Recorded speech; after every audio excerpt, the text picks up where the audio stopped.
In the last two lectures, we have seen that there are two types of categories of risk for bonds. One is interest rate risk and the other is credit risk.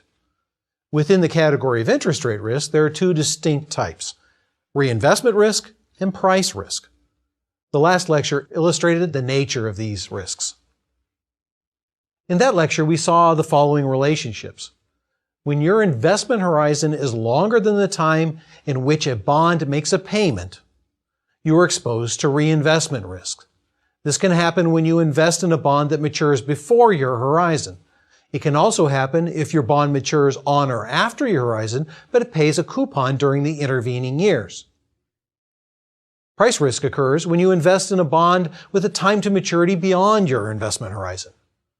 Most bonds have both reinvestment risk and price risk bundled together. In this lecture, we'll examine a measure of interest rate risk that accounts for both reinvestment risk and price risk. With this lecture, you will see how to calculate this measure for an individual bond. We will also see that you can apply this metric to portfolios of bonds. While you may never actually calculate this metric yourself, we will examine the formula so that you know exactly what this metric is and what it is not. My goal in this section is to give you an intuitive feel for the features of bonds that raise or lower interest rate risk. In addition, this metric is commonly used and provided in information concerning the activities of managed bond funds. Since these funds are actively managed, the composition of the portfolio changes sufficiently often that knowing the average of the metric is more informative than knowing the individual metric for each security at a particular point in time. Finally, these metrics are extremely important for understanding the balance sheet risks of a financial institution. As we've seen with the financial crisis of 2008, such balance sheet risks can have a devastating impact on the institution's ability to make good on promises they might make you regarding wealth management services or specific investments they might offer. The lecture is going to unfold as follows. First, we'll examine a few reasons why you might care about interest rate risk. Second, we'll examine the balance sheet risk of any firm, but we'll highlight financial institutions since many of these are especially prone to interest rate risk. And then third, we're going to define the duration metric and examine exactly what it's supposed to measure. Fourth, we will see how to calculate the duration and develop intuition on what makes it large or small. You may care about interest rate risk for a couple of reasons. First, it may affect you directly. Following the financial crisis of 2008, the Federal Reserve embarked upon a protracted period of time in which its monetary policy was aimed at keeping interest rates low in an effort to stimulate business activity. Anyone who was retired and living off the coupons of risk-free investments can attest to the fact that such policies made it hard to get enough interest income to cover expenses. These people then had to sell off some of the principal just to make ends meet. But selling off principal would reduce the amount of earnings potential in the future. Perhaps if these people had a better measure of interest rate risk, they would have been able to form a more defensive portfolio prior to the crisis. A second reason to measure interest rate risk is to recognize and quantify the interest rate risks embedded in the stocks you might hold in your portfolio. To illustrate this, I will provide a simple example of balance sheet risk next. All right, so consider a typical firm's balance sheet. A balance sheet is a snapshot at a moment in time of the various parts that comprise the assets and liabilities of a firm. There are two sides to the balance sheet that, as the name explains, must balance. The right-hand side lists all of the liabilities that the firm has issued in order to fund its activities. Firms sell two basic types of liabilities. One, fixed claims, in which the firm promises to pay back what it borrowed plus interest at a set schedule. These claims are debt or bonds. Then there are residual claims, in which the owners of these claims get whatever is left over after all the other claimants are paid. These claims are equity. This liability side shows the value of the debt and the equity of the firm. The left side of the balance sheet measures the value of all the assets the firm has or has created with the money it raised by issuing the liabilities and selling equity listed on the other side of the balance sheet. Think of the asset side of the balance sheet as the value of everything the firm has purchased, including raw materials, plant and equipment, human capital, the infrastructure it has to make and sell its products and services, all those things. As we will see in a subsequent lecture, the hope is that the unique and creative manner in which the management deploys all of these assets makes the assets worth more when controlled by the firm than just the sum of their individual values alone. The value of the equity is simply the difference between what the enterprise is worth minus the market value of what is owed to the fixed liabilities. That is, the market value of equity, denoted E, is equal to the market value of assets, denoted A, minus the market value of debt liabilities, denoted L for liabilities. Since the balance sheet must balance, we have equity always equal to the value of assets minus the value of the debt liabilities, L, or E equals A minus L. Thus, if either the value of A or the value of L changes, so does E. That is, the balancing of the balance sheet implies that the change in E will be equal to the change in A minus the change in L. If you own equity in a firm, you need to be concerned about anything that changes the value of the assets and the liabilities, because that ends up affecting the value of your equity. For example, let's consider a financial institution that you might own stock in.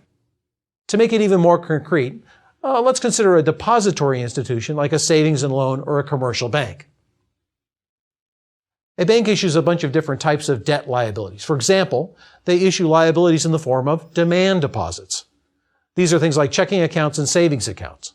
They're called demand deposits because the holder of the liability, i.e. the depositor, can get their money back on demand. Thus, these are very short-term liabilities. And by the way, this is the first thing that I've said so far that might hint at where we're going with this in terms of balance sheet risk. A bank might also issue slightly longer-term debt liabilities like a 1 or a 5-year certificate of deposit. All of these liabilities have a market value. They are promises that the bank has made to pay somebody in the future. As a consequence, the market value of these liabilities depends upon what? The position of the yield curve. The bank takes the deposits and then does what? It makes investments. In what? Loans to business. Loans to people buying houses. These are the assets of the bank that they have on their balance sheet. These loans are assets that are like investments in the sense that they will be making a series of cash flow payments to the bank over time. And these assets have a market value. An important feature of these investments are that they're typically very long-term in nature. For example, a 30-year mortgage is around for a long time. Banks and other financial institutions engage in something called asset liability management. Asset liability management is all about controlling changes in equity, or E. Financial institutions have to work at this because by the very nature of their business, they have a mismatch between the long-term versus short-term nature of their assets and liabilities. For a depository institution, they issue short-term liabilities and invest in very long-term assets. As we are about to see, this means that the asset side and the liability side of the balance sheet have differing sensitivities to changes in interest rates. We will return to this after we develop a measure of interest rate sensitivity in a minute. In this section of the lecture, we'll examine a bunch of examples to get a general model of interest rate sensitivity. Again, the examples have been built to illustrate a specific feature or effect. While some of the specific numbers may not seem realistic, I assure you that the effects these examples illustrate are very realistic and relevant. Okay, from previous lectures, we have a sense that the longer the term to maturity, the greater the sensitivity to interest rate changes. But what about coupons? The following series of examples are designed to explore how interest rate sensitivity varies with both separately and when combined. Following the series of examples, we will then develop a unifying quantitative metric called duration. Consider the following example. This example seeks to isolate the effect of differences in maturity. As a result, the bonds considered pay no coupons. Let bond A pay $1,762.34 in 5 years. Let bond B pay $3,105.85 in 10 years. Suppose the zero coupon yield is flat at 12%. At an annual yield of 12%, both are currently priced at $1,000.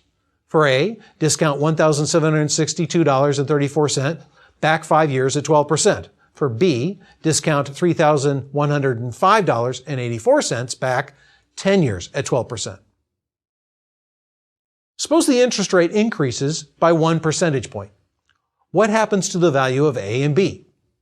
Well, the value of A drops to $956.53, while the value of B drops to $914.94. Since both were $1,000 when the yields were 12%, the price of B falls by a greater percent than A. The longer maturity bond has a greater drop in price because the payments are discounted a greater number of times.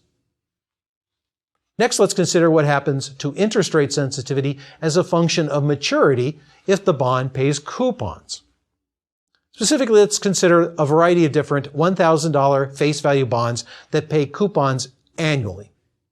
First, let's consider the difference in sensitivities between three different 6% annual paying coupon bonds that vary by time to maturity. Let's consider three different times to maturity: 5 years, 10 years, and 20 years.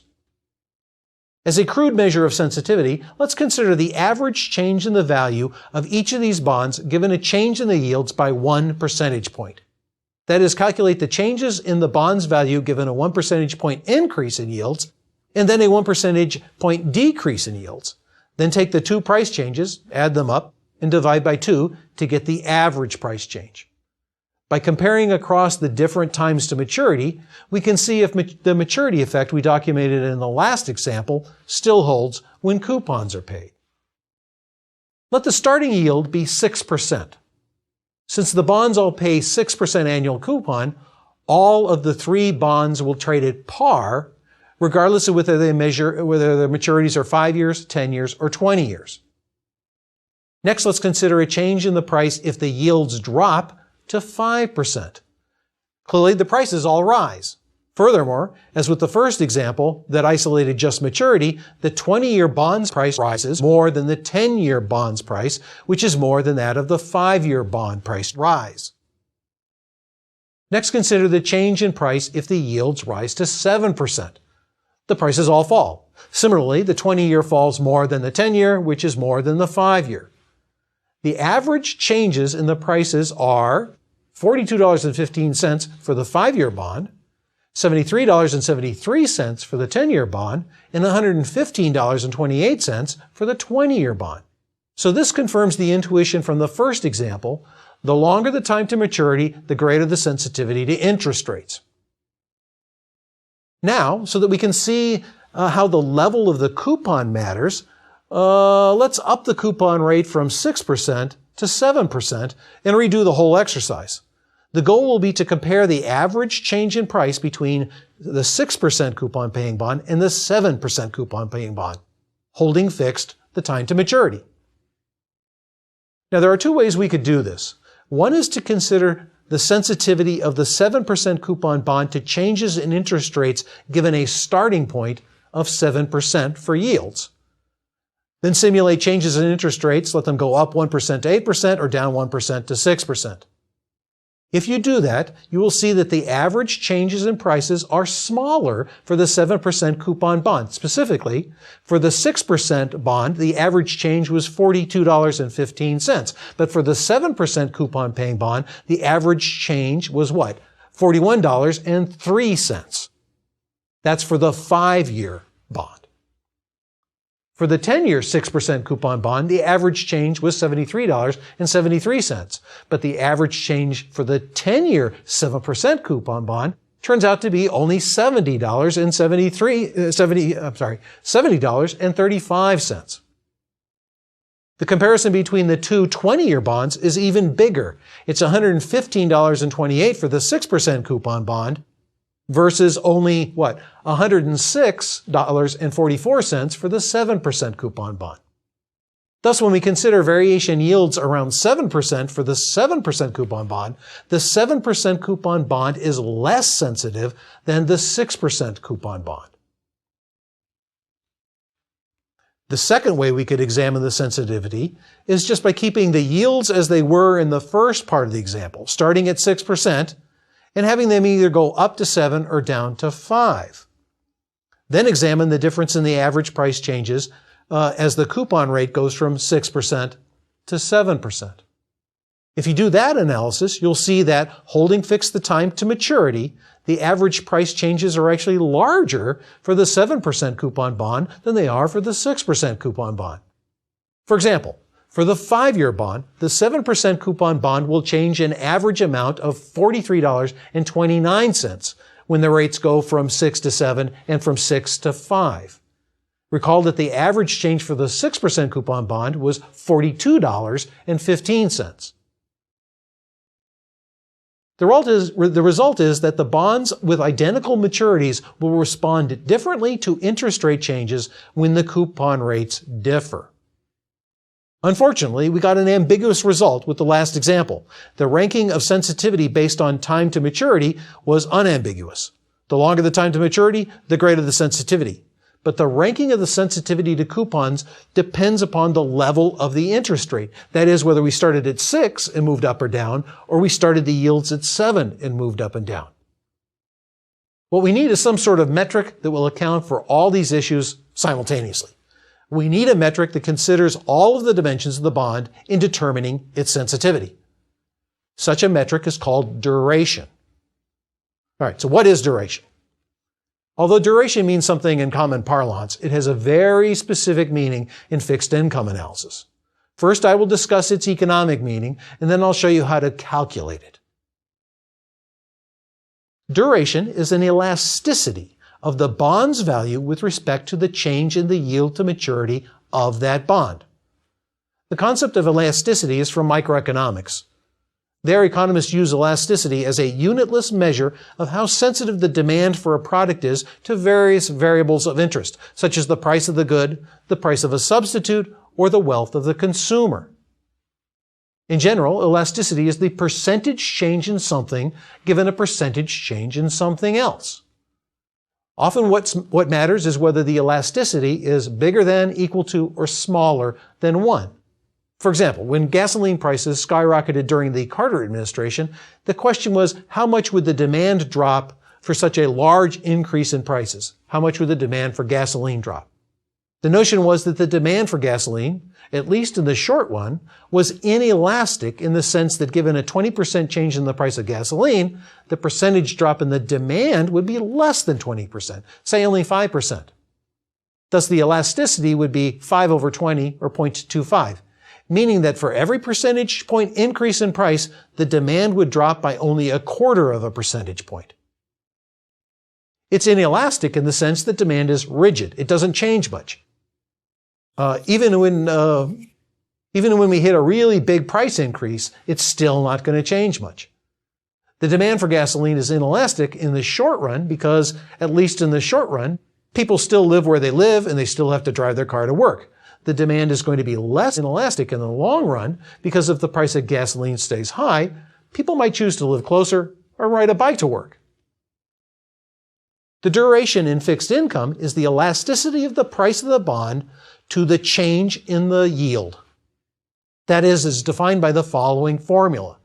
It's the change in the price divided by the price. That's going to be the percentage change in the price. All of that divided by the change in the yield divided by 1 plus the yield. That's the percentage change in the yield. You take the ratio of those two percentage changes, and that equals the negative of the duration. In the gasoline example, I referred to the elasticity in terms of its magnitude, ignoring the direction of the change. Although an increase in price lowers demand, the elasticity was 0.25, not negative 0.25. Thus, since we have a yield curve that rises, or interest rates that rise, the price of the bond will fall. In the formula, the duration is the elasticity. While the bond's price drops, say 2% for every 1% increase in the yield curve, we will say that the bond's duration is 2, not negative 2. That is, think of the duration as telling you the magnitude, not the direction of the change. Since the direction of the change of the bond is obvious, we'll just ignore that sign when discussing the duration. Thus, durations are always positive. And when interest rates go up, prices always fall. Sometimes you will hear someone refer to the Macaulay duration. This is the duration we've just defined. It's the magnitude of the percentage change in the price given a percentage change in the yield. You might also hear someone refer to the modified duration of a bond. The modified duration is simply the Macaulay duration divided by 1 plus the current yield. That is, modified duration, or MD, is equal to the Macaulay duration, just plain D, divided by 1 plus the current yield, 1 plus Y. If I do not qualify the duration with its first name, I will by default be referring to the Macaulay duration. The Macaulay duration implies that the absolute value of the percentage change in the price is the duration times the absolute percentage change in the yield, where the percent is measured as the change in the yield divided by 1 plus the yield. One of the reasons people use modified duration is because after hitting the expression above with a stick for a little bit, you end up getting the following expression. In words, the percentage change in the bond price is equal to the modified duration times the absolute change in the yield. That is, the price change is linear in the yield change, where the modified duration is the magnitude of this linear multiple. Okay, now that we have this duration, let's figure out how we would calculate it. The duration of a bond is calculated as the weighted average of the times in which the bond makes its payments. The weight for a specific time a payment is made is the fraction of the total value of the bond that payment contributes to the total value. All right, that was a big mouthful. Let's break this into parts. We have a set of periods in which the bond makes its payments. If it pays coupons semi-annually, then the first payment will be at t equals 0.5, the second at t equals 1, on up to maturity, say at t equals 10 for the 10-year bond. The duration is the weighted average of each of these times. By the way, I'm counting time in years. In that case, the duration will be so many years. If you want to count time in 6-month units, then the first payment would be at t equals 1, the second at t equals 2, on up to maturity at t equals 20 for 10 years or 20 6-month periods from now. If you calculate the duration using 6-month periods, you will just get a number that is 2 times the duration calculated counting time in years. I'm going to always count time in years. All right, now let's consider the weights more closely. The value of the bond is simply the sum of the present values of each of the individual payments. The weight on the first payment will be the present value of that payment divided by the total value of the bond. That is, that weight is the fraction of the total value of the bond that first payment contributes to the value of that whole bond. For example, if we consider a bond that makes annual payments, let CF sub 1 be the first cash flow that occurs at t equals 1. Similarly, let CF sub 2 be the cash flow associated with t equals 2, and continue in this way until we get up to the final year, say time cap t, and let CF sub cap t be the final cash flow at t equals cap t. The duration then is the following formula. D is going to be equal to the present value of the first cash flow divided by the present value of all the cash flows times what? The period in which that cash flow occurs at time 1, plus the present value of the second cash flow divided by the present value of all the cash flows, all of that multiplied by 2, plus all the way up, all the way up to the present value of the final cash flow at time cap t divided by the present value of all those payments times what? The final payment cap t. Let's consider an example. Specifically, let's consider a 2-year, 8% coupon bond with a face value of $1,000 and a stated annual yield to maturity of 12%. Coupons are paid semi-annually here. Therefore, each coupon payment is going to be $40 and the per period yield to maturity is going to be half of 12 or 6%. The present value of the whole stream is $930.70. The present value of the first payment at t equals 0.5 is going to be what? It's going to be 40 discounted back one period at what? The 6-month rate of 6%. That equals $37.74. So the weight at t equals 0.5 in the duration measure will be $37.74 divided by $930.70, which is equal to 0.041. That is, 4.1% of the total value is due to the payment at t equals 0.5. Calculating in a similar fashion, the weight on the payment at t equals 1 after two 6-month periods is going to be 0.038. Note that the weight at t equals 1 is less than the weight at t equals 0.5 because it's farther in the future. As such, its present value is less than the present value of the first payment. It contributes a smaller fraction to the whole. The weight on the final payment, however, is large because it also includes the face value. The cash flow at t equals 2 is $1,040. It has a present value of $823.78. Thus, the weight on t equals 2 is going to be $823.78 divided by the total value of $930.70, which equals 0.885. Fully 88.5% of the value of the bond comes from the payment at time t equals 2. Thus, most of the weight is on t equals 2, and the duration will just be a little bit below 2 years. In fact, the duration in this case is 1.883 years. Since the duration is based upon all the payments, it combines the effects of differences in coupon rates as well as differences in maturity. Also note that because the duration is the weighted average based upon values, the duration of a portfolio of bonds is simply the weighted average of the duration of each of the individual bonds in the portfolio. The weight to be applied to the duration of an individual bond is simply the fraction of the bond's value in that total bond portfolio value.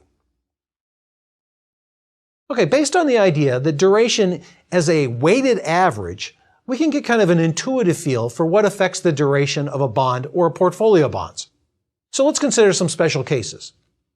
Note that for a zero coupon bond, the duration equals maturity, since 100% of its present value is generated by the payment of the face value at maturity. 100% of the weight is on the time that it matures. For coupon bonds, the duration is less than the time to maturity.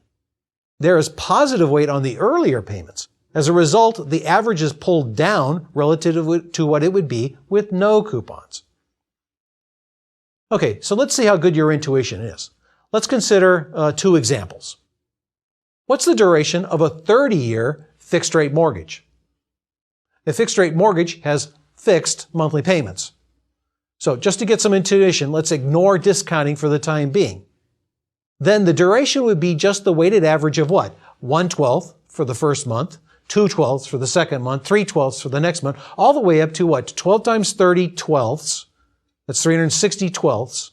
So I'm counting time in year here. So 1/12 stands for 1 month. 360 twelfths is the last payment after 30 years. If there's no discounting going on, then the weight on each of these time periods is the same. It's 1/360th. Thus, the duration would just be the simple average of all those times. The simple average is going to be what? 15 years.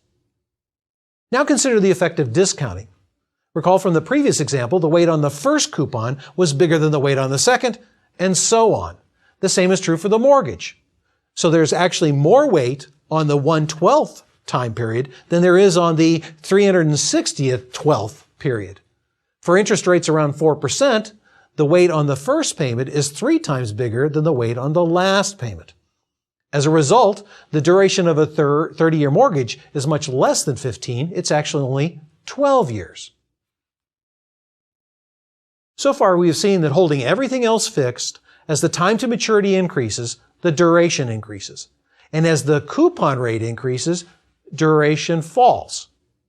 Less intuitive is what happens to the duration when yields are high versus low. Under which situation would you be more worried about losing the value of a bond that you might hold? Would you lose more value given a percentage increase in yields if the yields were high, or if the yields were low. Use your intuition on duration as a weighted average to see what the answer is. As the yields increase, how are the weights reallocated across the times of the payments? As the yield increases, the farther out payments are worth relatively less because they are discounted at a higher rate. As a result, the weights on the later periods have smaller weights than when the yields are high than when the yields are low. This means that holding everything else fixed, the duration is smaller when the yields are higher. Thus, when the yields are low, the duration is higher. As a result, a given percentage increase in yields will result in a much larger drop in value of the bond in a low interest rate environment.